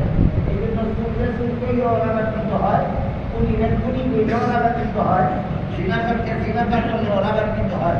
ঠিক তেমনি ভাবে ভণ্ডরে ভণ্ড পেলে সেটা কেন সমাজে চিন্তা লেগো ভণ্ড, এর কথা মানতে আসুন। মাজার পূজারী পেলে সেটা কেন মানুষ যদি চালায় মাজার পূজারী, তখন মানুষের মুখোমুখি মুসলমানে আর তার কোনো কথা নেই।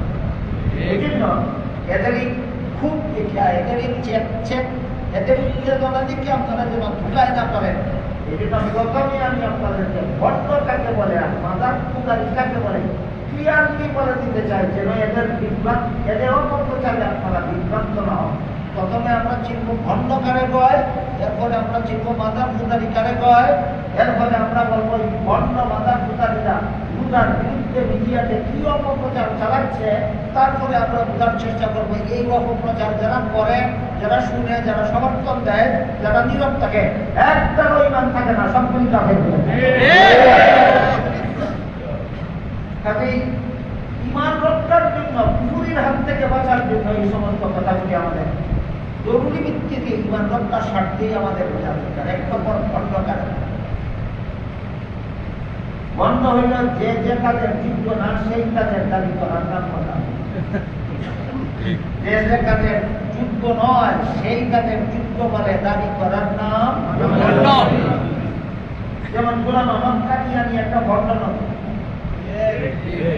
নবী হওয়ার যোগ্য না তবুও নবী দাবি করে, নবী হওয়ার যোগ্য না তবুও নবী হওয়ার দাবি করে, তার নাম ভণ্ড নবী। পীর হওয়ার যোগ্য না তবুও পীর দাবি করে, এটার নাম ভণ্ড পীর। দেখেন ভণ্ড শিখলেন কিনা?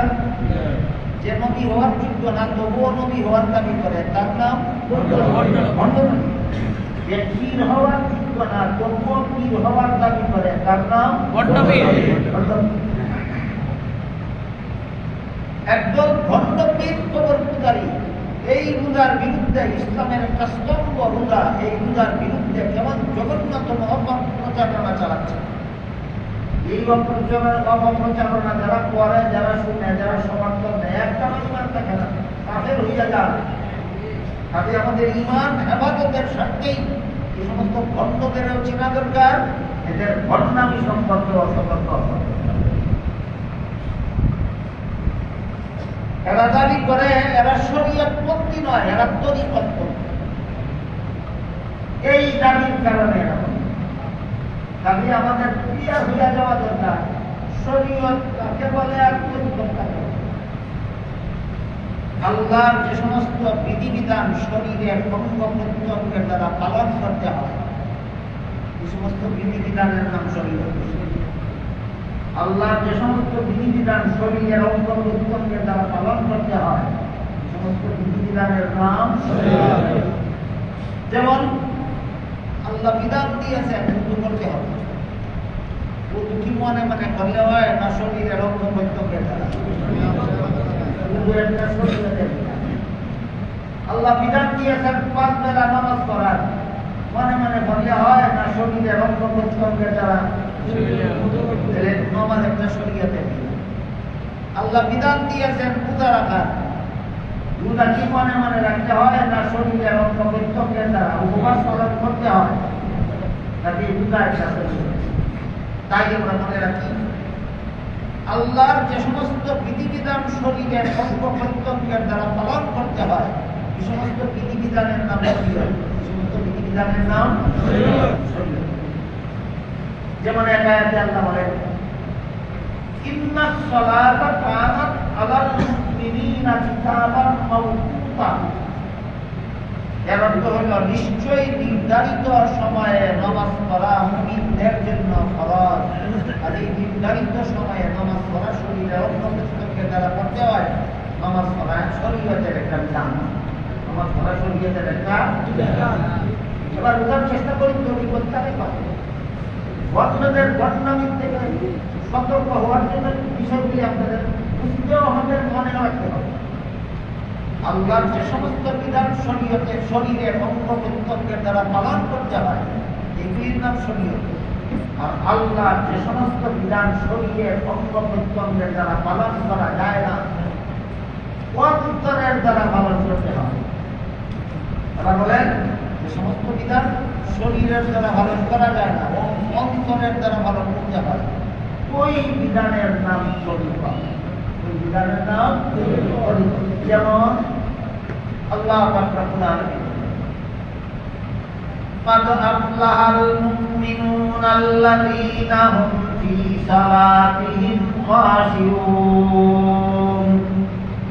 ওই সমস্ত মুমিনগণ সফল যারা আল্লাহর ভয়ে ভীত অবস্থায়, আল্লাহর জ্ঞানে মগ্ন অবস্থায় নামাজ পড়ে।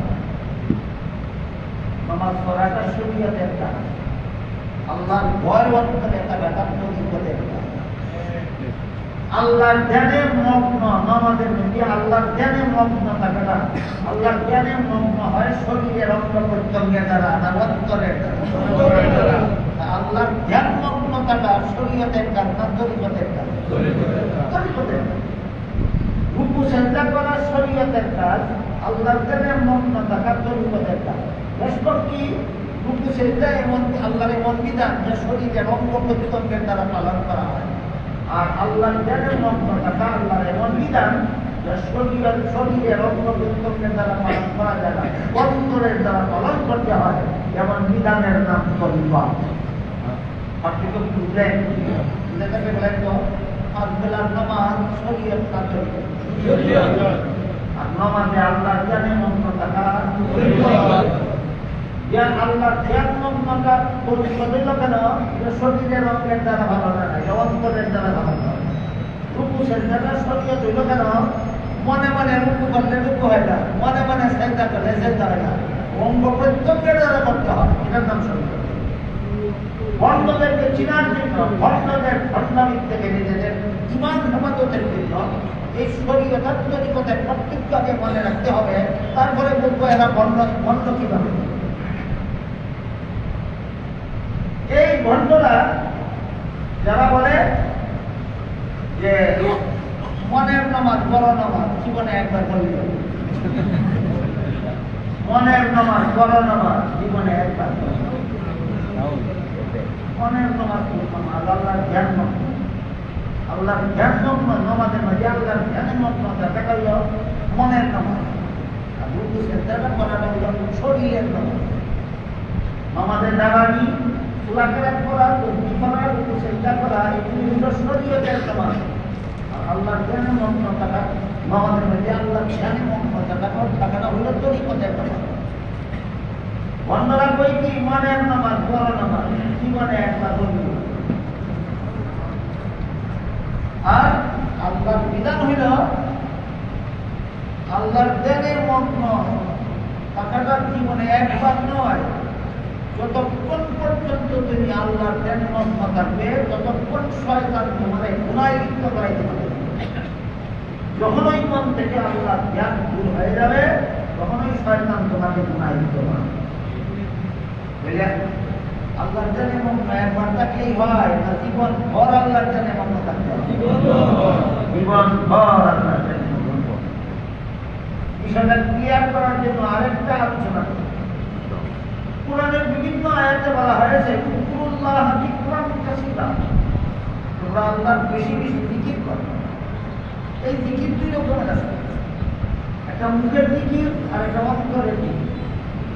মুখের জিকির কিভাবে হয়? মুখে মুখে আল্লাহর নাম লো, মুখে মুখে আল্লাহ জিকির করতে হবে।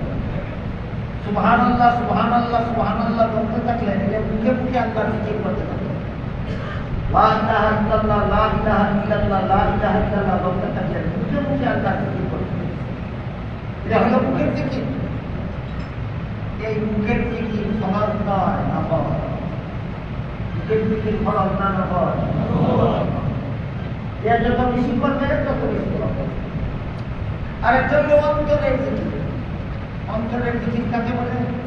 প্রতিটি মুহূর্তে যে কাজটাই সামনে আসবে তখন ওই অন্তরে যেন এই কথা কাটে, এখন যে আমি এই কাজটা করবো এতে আল্লাহ খুশি না না, আল্লাহ রাজি না না, আল্লাহ খুশি থাকলে করবো, খুশি না থাকলে করবো না।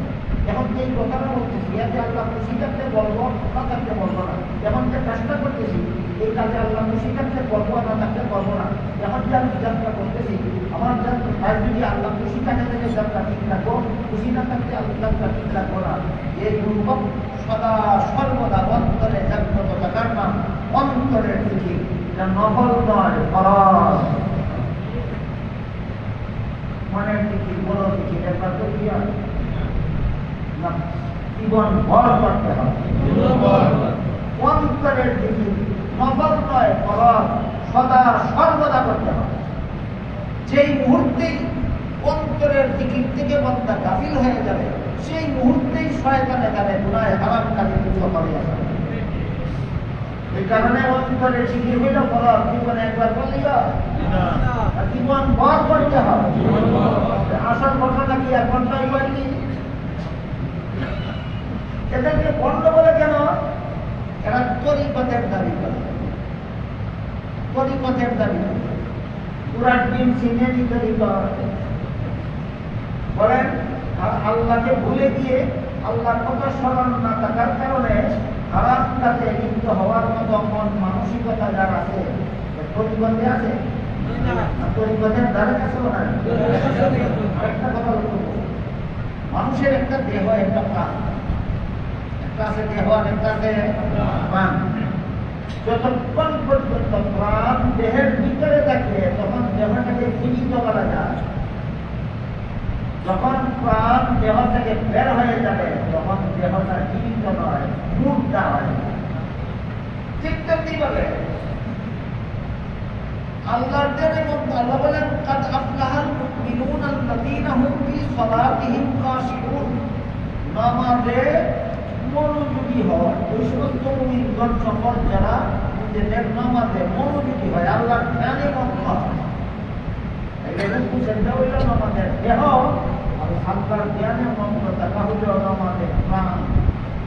রুকু সেজদা নামাজের দেহ, আল্লাহর ধ্যান মগ্ন হওয়া নামাজের প্রাণ। দেহের বাইরে থাকে প্রাণ না দেহের ভিতরে? তাহলে আল্লাহর ধ্যান মগ্ন হইব তুমি গাঞ্জার বলখিয়া তুলিয়া না নামাজও দাঁড়াইয়া? যদি নামাজ ইবনের কাছে ধ্যান মগ্ন বই বস্তু এটার নাম হইল ভণ্ড। এটার নাম ভণ্ড। আল্লাহ বলেন নামাজের ভিতরে আল্লাহর ধ্যান মগ্ন অবস্থায় নামাজ হওয়া। নামাজটা হইল শরীয়তের বিধান, আর আল্লাহর ধ্যান মগ্নটা হওয়াটা হইল তকবীর। নামাজ হইলেই যে আল্লাহর ধ্যান কোথায় থাকবে? সুতরাং যে নামাজ পড়ে নামাজ বিধান নাই আর আল্লাহর জ্ঞানের মগ্ন থাকে তো সে হারাম কাজের সাহসই করতে পারতো না। অথচ অসংখ্য অগণিত হারাম কাজে নামাজ বিধান ধ্যান থাকে না। এ যদি পীর দাবি করে, এদের তরিকতের দাবি করে, যেমন দাবিদার পীর যেমন দাবিদার তরিকত পন্থীরাই হইল ভণ্ড পীর।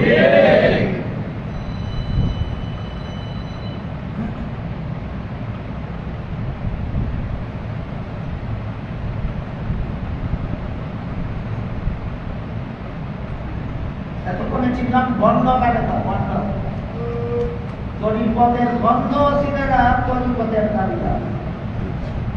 যেমন তরিকতের দাবিদার এবং দাবিদার পীরদের নাম যেমন শোনেন মাজার পূজারী কারিগর। এক বর্ণে গত বছর আপনাদেরকে আমি বিস্তারিত শুনেছি, আজকে স্মরণ করাই আমি। এক বর্ণে ওলির শানের নামে একটা গান গায়। গানের মধ্যে কয় আল্লাহর জন্য রসুলকে দিয়া আল্লাহ গায় দিবে,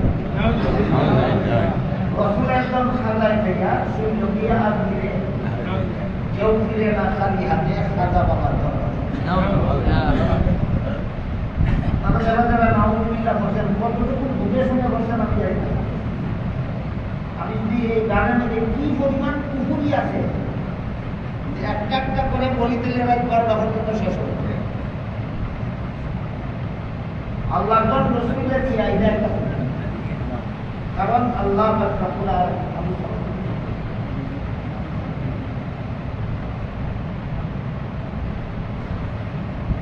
পুরাই মুনাফিকুলের সপ্তম ভয়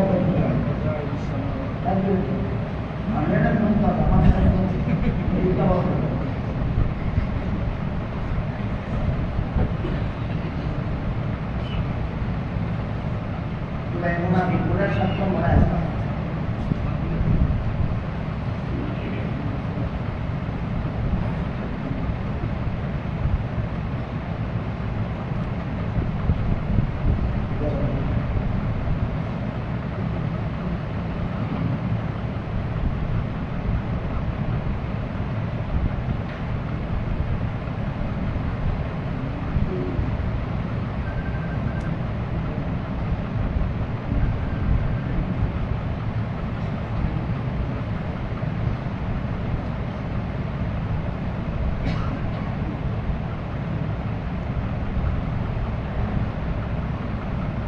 সূরা মুনাফিকুনের 7 নম্বর আয়াতে আল্লাহ বলেন ওয়ালিল্লাহি খাযাইনুস সামাওয়াতি ওয়াল আরদ।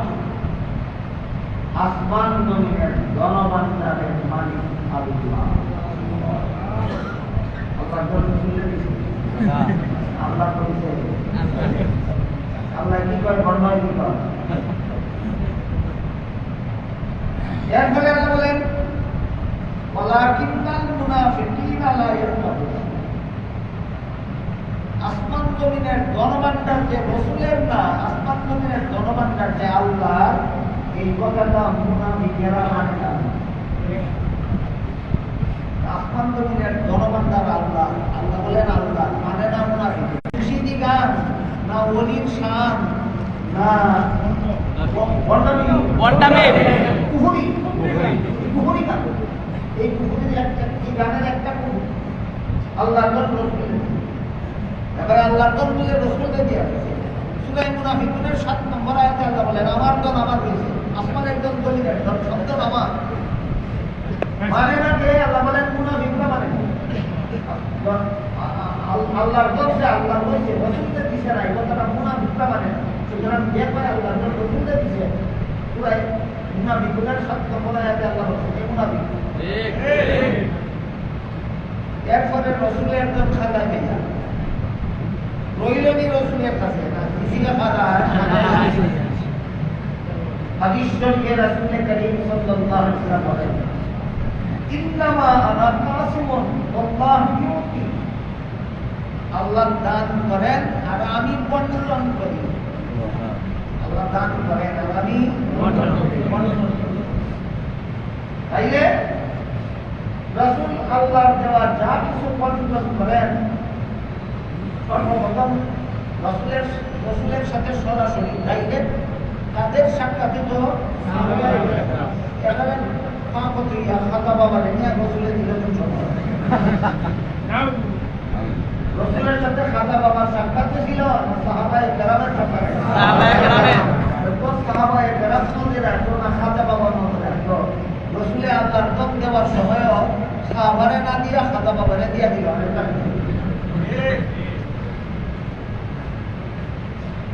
রাসূলের দম খাতায় ভেজা শুইল ইয়াদ দিলে। এরপরে গানের শেষের কথা হলো কেউ ফিরে না খালি হাতে খাতা বাবার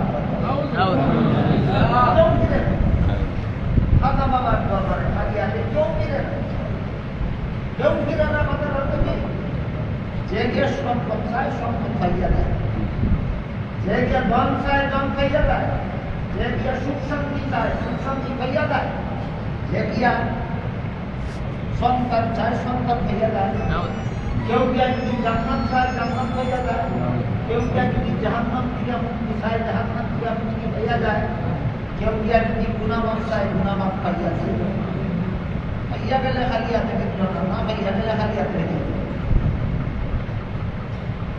ভাইয়া যদি দেয় সাইয়া যদি না ভাইয়া দেয় খালি হাতে ফিরল কিনা? সাইয়া যদি ভাইয়া দেয় দেখে খালি হাতে ফিরল না। খাজা বাবার কাছে যে যাই চায় খাজা বাবা তারে তাই দেয়। তোর আল্লাহ কোন কাজে তোর আল্লাহ কোন কাজে খাজা বাবারে আল্লাহর সমকক্ষ বানাইনি। আল্লাহ রাব্বুল আলামিন সূরা ইখলাসের শেষ আয়াতে বলেন আল্লাহ ইয়াকুল্লাহ কুফুয়ান আহাদ, আল্লাহর সমকক্ষ কেউ নেই। সমকক্ষ কেউ নাই। ধন দেওয়ার মালিক আল্লাহ, আল্লাহ ছাড়া কেউ ধন দিতে পারে। সন্তান দেওয়ার মালিক আল্লাহ, আল্লাহ ছাড়া কেউ সন্তান দিতে পারে। রূপ মুক্তি দেওয়ার মালিক আল্লাহ, আল্লাহ ছাড়া কেউ রূপ মুক্তি দিতে পারে না। গুনাহমাফ করার মালিক আল্লাহ, আল্লাহ ছাড়া কেউ গুনাহমাফ করতে পারে। জাহান্নাম থেকে নাজাত দেওয়ার মালিক আল্লাহ, আল্লাহ ছাড়া কেউ জাহান্নাম থেকে নাজাত দিতে পারে না। জান্নাত দেওয়ার মালিক আল্লাহ, আল্লাহ ছাড়া কেউ জান্নাত কাউকে আল্লাহ ছাড়া কেউ কাউকে জান্নাত দান করতে পারে। খাজা বাবার কাজে ফিরে খাজা বাবারে আল্লাহর সমকক্ষ সাব্যস্ত করল। আল্লাহর সমান বানাইল কিনা? কাউকে আল্লাহর সমান বানানির নাম পূজা। যার এক নাম শিরিক, আরেক নাম পূজা। এক নাম শিরিক, আরেক নাম পূজা। এক নাম শিরিক, আরেক নাম পূজা। মূর্তির পূজা দ্বারা করে দেবতা, দেবতার কাছে গিয়ে সুখ শান্তি চাইনি, ধন সম্পদ চাইনি, সন্তানাদি চাইনি, রূপ মুক্তি চাইনি। তাহলে এই সাওয়ারের পূজা বলে কেন? দেবতাকে আল্লাহ সমকক্ষ সাব্যস্ত করেছে। এর এক নাম শিরিক, আরেক নাম পূজা। এক নাম শিরিক, আরেক নাম পূজা। বলেন যে সমস্ত খণ্ডরা তরিকতের দাবি পীর দাবি করে, তরিকতের পুরান কৃষ্ণের তরিকত কারে কর, আপনারাও যদি চিনেন তাতে বন্যদেরকে ধরবেন। আপনারা যারা ধারণা কারে কর আল্লাহর যে বিধান শরীরের অঙ্গ প্রত্যঙ্গের দ্বারা পালন করা যায়। আল্লাহর যে বিধান অন্তরের দ্বারা পালন করতে হয় ওই বিধানের নাম তরিকত। যেমন নমাজে আল্লাহর জানে মগ্ন থাকা, নমাজে আল্লাহর জানে মগ্ন থাকে সেবার দ্বারা, চোখের দ্বারা, নাকের দ্বারা, কানের দ্বারা, হাতের দ্বারা, পায়ের দ্বারা, অন্তরের দ্বারা। তাইলে আল্লাহর জানে মগ্ন থাকার নাম তরিকত। এটা আল্লাহর জানে মগ্ন না, শিরিকে মগ্ন। তাইলে বন্ধ হইল মাজার পূজারিও হইল, বন্ধ হইল মাজার পূজারিও হইল। বন্ধ কিভাবে হইল? তরিকতের নাম বন্ধ জানে না, তরিকতের দাবিদার হইয়া পীর হওয়ার দাবি বন্ধবী। আর খাজা বাবারে আল্লাহর সমাপক্ষ সাব্যস্ত করেছে, যে হইল পূজা, হইল শিরিক। এই হইল মাজার পূজারি বন্ধ। মাজার পূজারি বন্ধ দুই শব্দ পরিষ্কার চিনি না, বন্ধ মাজার পূজারি। বন্ধ কিভাবে হইল? তরিকত চিনেই না, ভাই আমি তরিকতের দিই, এই দাবির দ্বারা কি হইল? বন্ধ হইল। আর খাজা বাবারে আল্লাহর সমাপক্ষ বানাইয়া খাজা বাবার পূজারি হইল, খাজা বাবার পূজারি হইল। এই জন্য বলেছি বর্তমান এই চলিত রমজান আছে একদম বন্ধ মাজার পূজারি এই পবিত্র রমজানের পূজার বিরুদ্ধে যে সমস্ত জঘন্যতম অপপ্রচার চালাচ্ছে, এটা হলো আমার মূল আলোচনা।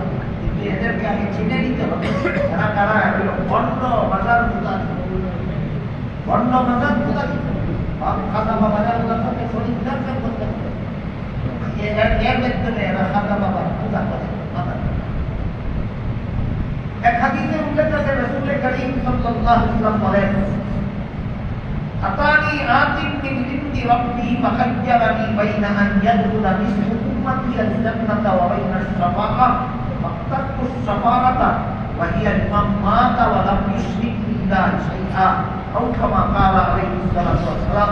রাসূল বলেন, আল্লাহর পক্ষ থেকে আমার কাছে দুইটা প্রস্তাব দিয়া পাঠানো হয়েছে, যে কোনো একটা গ্রহণ করার অনুমতি দেওয়া হয়েছে, একসাথে দুইটা গ্রহণ করা যাবে না। রাসূল বলেন, আল্লাহ একটা প্রস্তাব দিয়েছেন, আপনার অর্ধেক উম্মত জান্নাতে যাবে, অর্ধেক উম্মত দুজকে যাবে। এটা একটা প্রস্তাব।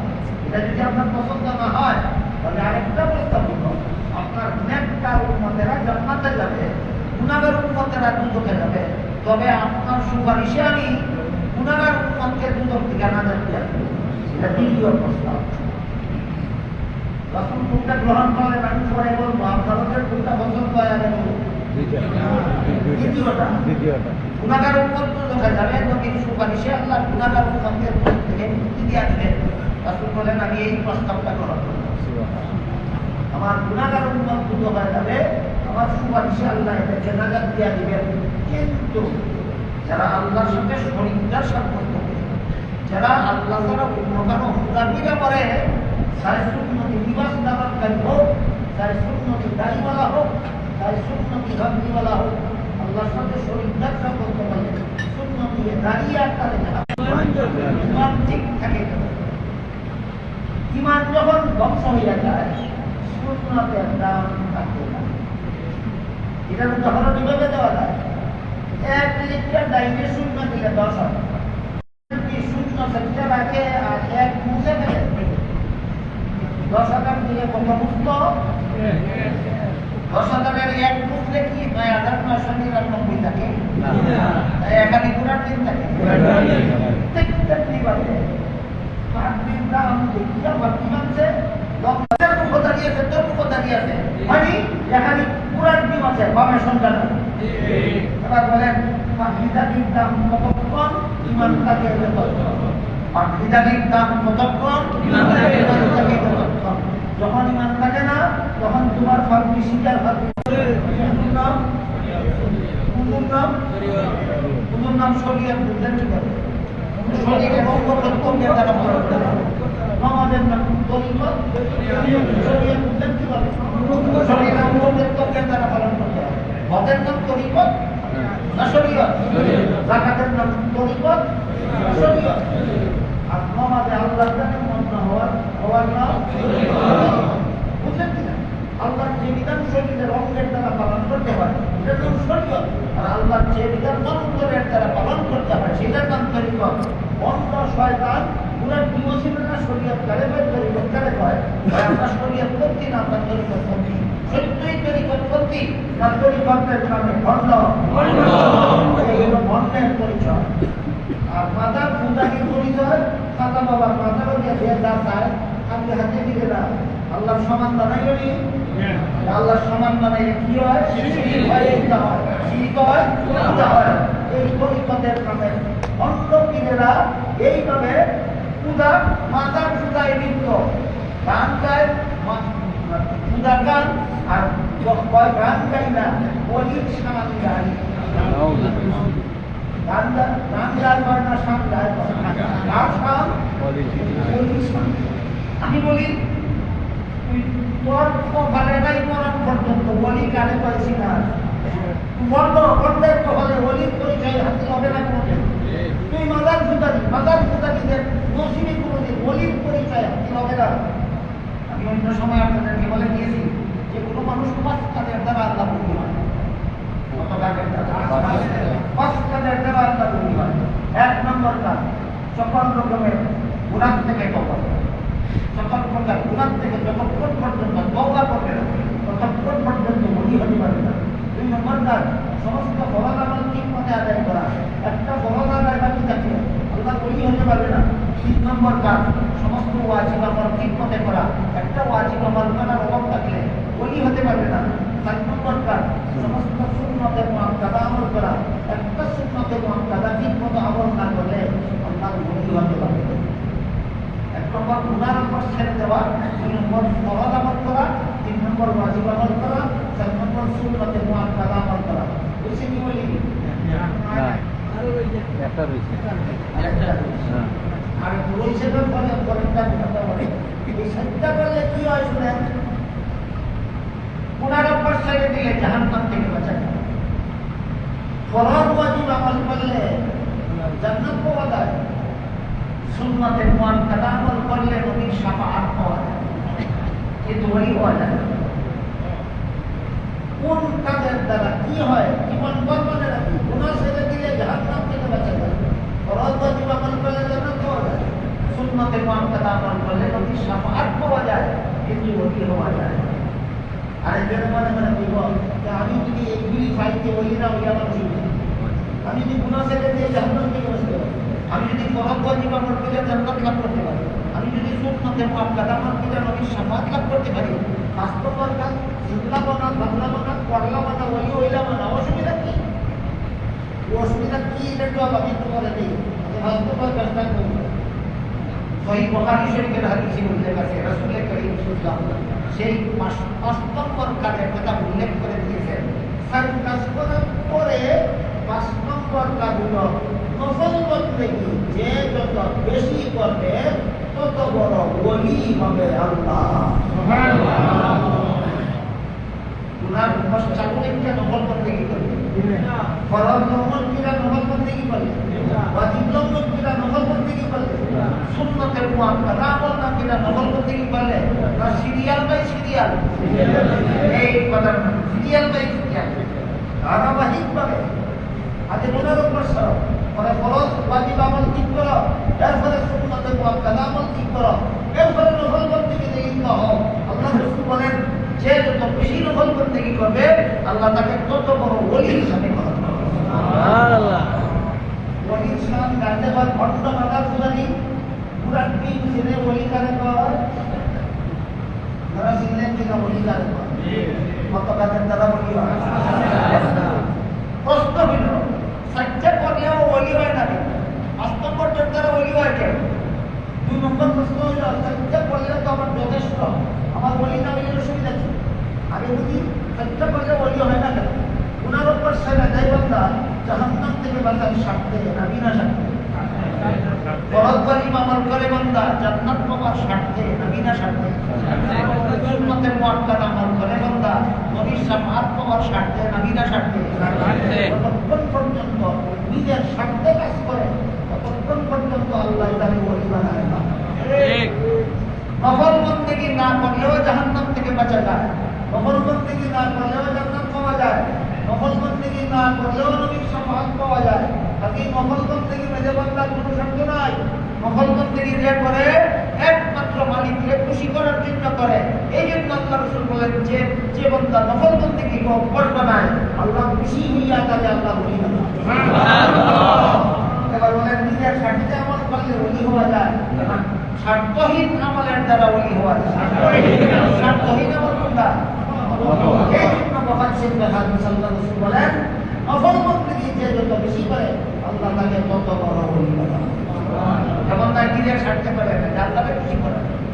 আমার কথা বুঝে থাকলে বলেন ওনার উপর সেরা দেখে না তারা বিনা স্বার্থে জাহান্নাম থেকে বাঁচার বরং বলি আমল করবেন বিনা স্বার্থে না জান্নাত পাবে সে।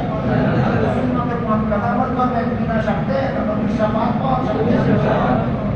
এর দ্বারা ওলি হবেন বিনা স্বার্থের কাজটা যখন করবেন সেটা হলো নফল বন্দেগী। এটা না করলেও জাহান্নাম থেকে বাঁচা যায়, এটা না করলেও জান্নাত পাওয়া যায়, এটা না করলেও নবীর শাফাআত পাওয়া যায়। এটা যখন বান্দাই করে তখন আল্লাহ কয় এত দিনের স্বার্থে কাজ করে না তো আমাকে খুশি করার জন্য করে, যা বান্দা আমি খুশি হইয়া করে আমার ওলি হতে। এখন প্রশ্ন হইল যে আমি কাজগুলা জাহান্নাম থেকে বাঁচলাম, জান্নাত পাইলাম, নবীর শাফাআত পাইলাম, বাস্তবতার কাজ করলাম না, আল্লাহর ওলিও হইলাম না, কি ক্ষতি? কোনো ক্ষতি নাই, কিন্তু একটা উপকার থেকে বঞ্চিত থাকতে হবে। উপকারটা কি? এবার শুনেন উপকারটা কি। মুমিন বান্দারা জান্নাতে গিয়া জান্নাতের সমস্ত নিয়ামত মুক্তিরা যত আনন্দ পাবে আল্লাহর সাক্ষাতের আনন্দ হবে তার চেয়ে বেশি। এটাকে বলেন জান্নাতের নিয়ামত ভোগ করার আনন্দ বেশি না আল্লাহর সাক্ষাতের আনন্দ বেশি? সাক্ষাৎ যারা করবো এরা জান্নাতে আল্লাহর সাক্ষাৎ চাইব ভাগে ভাগে, সাক্ষাৎ চাইব।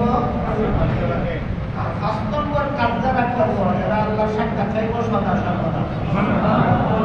বলেন ওলি হবার আলাদা আলাদা পুরস্কার আছে কিনা?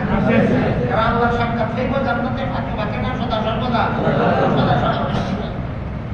এই জন্য হাদিস শরীফে আল্লাহ রাসূল বলেন এই সমস্ত বান্দাদেরকে আল্লাহ তার ওলি বানায়, তাহলে আল্লাহ তার ওলি বানায় তার মুখ আল্লাহ মুখ হইয়া যায়, আর হাত আল্লাহর হাত হইয়া যায়, আর পা আল্লাহর পা হইয়া যায়।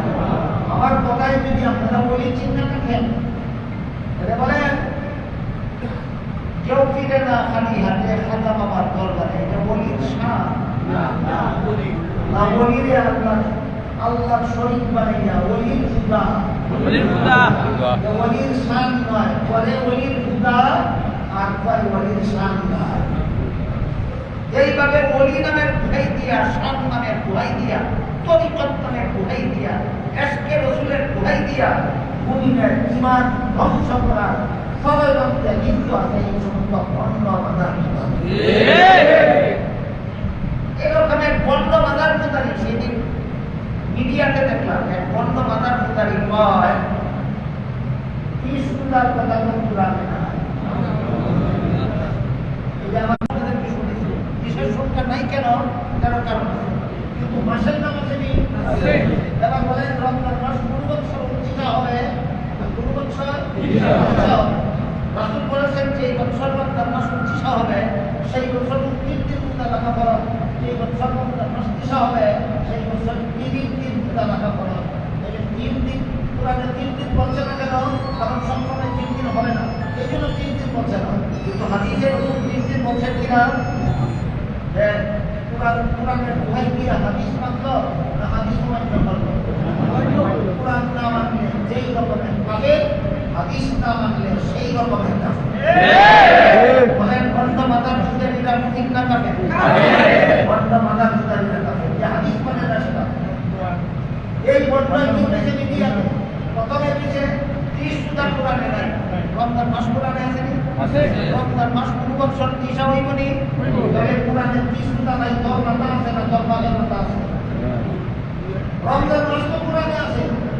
সূরাতুল বাকারার 165 নম্বর আয়াতে আল্লাহ বলেন রমজান মাসে রোজা রাখা ফরজ। রমজান মাস তো কোরআনে আছে। রমজান মাস এক বছরই 29, এক বছরই 30, তাহলে রমজান মাস 2 বছর 30 হইব। সময় 3 বছর কোরআনের আয়াত মানতে গেলে রোজা রাখতে হবে 30টা। তাহলে 30টা কোরআনে নাই বলে 30টা তো কোরআনে আছে, মানতা একবার কাফি বছর। আবার কয় ভাই হাদিস আছে 250 বছর ধরে, কি হাদিস বানা দেয় না, আবার কাফি বছর। কোরআন না মানলে ভণ্ড একবার হাদিস অমান্য করার জন্য বড়ই মিডিয়াতে যে যুক্তিটা দিচ্ছে সেটা হলো হাদিস মানা যায় না। কেন? হাদিস হচ্ছে 250 বছর পরে কুরআন কবির রাসূলের কুরআন কি হাদিস কারে আমরা যখন ছিলাম না রাসূলের কাছে যেদিন থেকে কুরআন নাযিল শুরু হয়েছে যেদিন পর্যন্ত কুরআন নাযিল সমাপ্ত হয়েছে সেই দিন পর্যন্ত ইয়ার কালটাই বছর রাসূলের পবিত্র জিন্দেগীর শেষের 23 বছরে রাসূলের কাছে কুরআন নাযিল যেদিন থেকে কুরআন নাযিল শুরু হয়েছে সেদিন থেকে রাসূল হাদিস পড়া শুরু করছেন। যেদিন কুরআন নাযিল শেষ হয়েছে সেদিন রাসূলের হাদিস পড়া শেষ হয়েছে। সুতরাং কুরআন নাযিলের 250 বছর পরে থেকে হাদিস না কুরআনে কয়টি শয়তান বেঈমান কাফির কথা বুঝতে পারছেন আপনারা? রাসূল দুনিয়া থেকে বিদায় হওয়ার পরে রাসূলের হাদিস বের করছে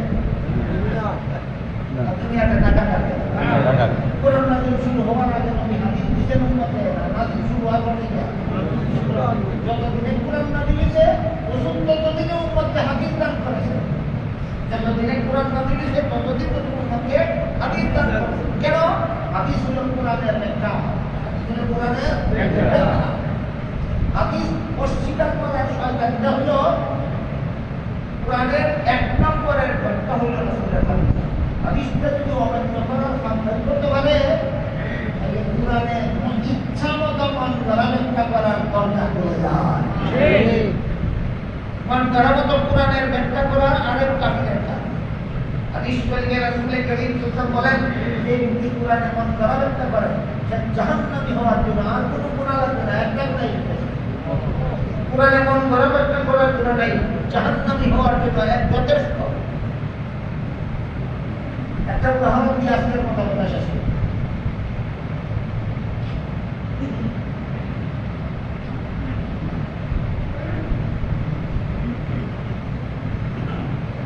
সূরাতুল বাকারা 186 নম্বর আয়াতে আল্লাহ বলেন وَكُلُوا وَاشْرَبُوا حَتَّى يَتَبَيَّنَ لَكُمُ الْخَيْطُ الْأَبْيَضُ مِنَ الْخَيْطِ الْأَسْوَدِ مِنَ الْفَجْرِ ثُمَّ أَتِمُّوا الصِّيَامَ إِلَى اللَّيْلِ আল্লাহ বলেন ফজরের পূর্ব পর্যন্ত সেরে নাও, সন্ধ্যা পর্যন্ত খানা পিনা করো। ফজরের পূর্ব পর্যন্ত খাও, ফজর সূরা সাদিকের ফজরের টাইম হওয়ার সাথে সাথে খানা পিনা বন্ধ করো, সূর্য অস্ত যাও।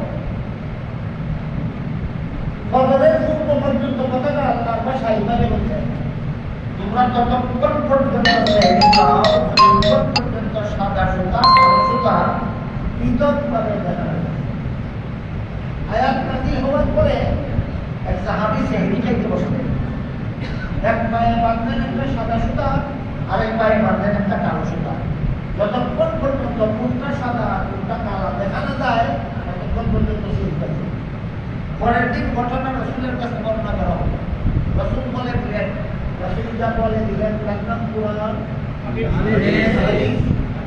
রাসূল বলে দিলেন এখানে সাদা সুতা বলতে আল্লাহ তুমি যেই সুতা বুঝছো সেই সুতা বুঝাইছেন না, আকাশের সাদা রং বুঝাইছেন। এখানে কালো সুতা বলতে আল্লাহ তুমি যেই সুতা বুঝছো এই সুতা বুঝাইছেন না, আকাশের কালো রং বুঝাইছেন। কাজে কোরআন নাযিল সমাপ্ত হওয়ার 250 বছর পরে আছি তো কোরআন 364 রাসূলের হাদিস কাছে পাওয়া বলেন কোরআন যতদিনে আসছে হাদিস ততদিনে আসছে কিনা? এই ভণ্ড বাজার পুরা দিয়ে কইল যে কোরআন নাযিল শেষ হওয়ার 250 বছর পরে হাদিস সত্য বলল না, জগৈত্যতম মিথ্যা। হাদিস মানা যায় না, ও কোরআন মানে না সে যেমন কাফির, যেমন হাদিস মানে না সে যেমন কাফির। সুতরাং এই সমস্ত বাজার প্রকারী ভণ্ডরা এক কাফির, এতে কোনো সন্দেহ নাই। শুধু কাফির না, শয়তান শয়তান জন্য ইনশাআল্লাহ এই সমস্ত ভণ্ড মাদার প্রকারী কাফিরের দল যারা নামাজের বিরুদ্ধে কথা বলে, যারা উদার বিরুদ্ধে কথা বলে, এরা করে ডাইরেক্ট শয়তান।